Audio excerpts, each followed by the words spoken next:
Hannah Dickey. The producer partnership was founded in 2020 as a way for neighbors to help each other during COVID. 5 years later, the program is still going strong. MTN's James Rowland went to Big Sandy, where farmers donated more than 3,600 pounds of beef. 92 boxes, 3,600 pounds. That's what's being unloaded behind me. 14,000 meals of local raised beef. In November, we sent 12 beef down to producer partnership to get processed. And today they're bringing the beef back. Those beef have now been returned as meals for the local community. The local producers are bringing this back, and they want these kids to have the very best. We know where it's coming from, we know what we're sending down, and we know what the end result's going to be. Smile big. Yes, I did. Yeah. You told her that it was.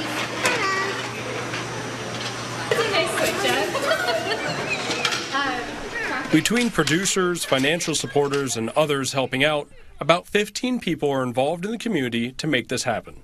We've had more producers coming to us and saying, hey, I'd like to be part of this program. So we're really excited about the future and what it holds. Local meat, made possible through the nonprofit Meat Processing Company, allows for communities in Montana to support themselves and increase access to nutrition for their school children and senior citizens alike. Okay.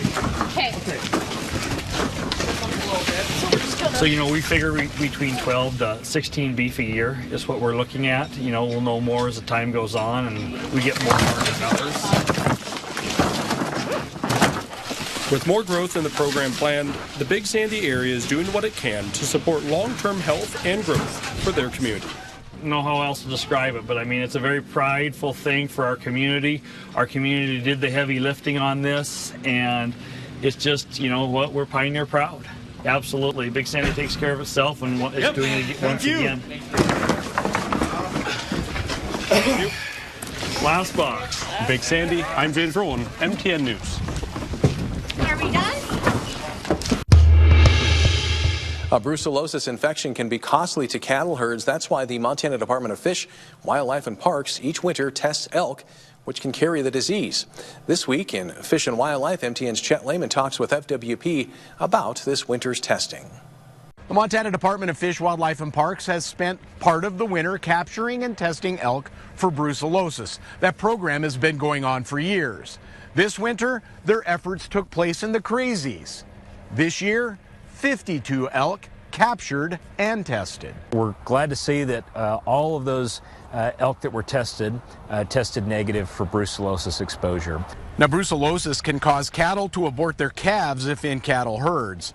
So this testing is important for more than just FWP. The goal of it is to help us better understand the presence of brucellosis in elk and how those elk commingle with cattle in different places.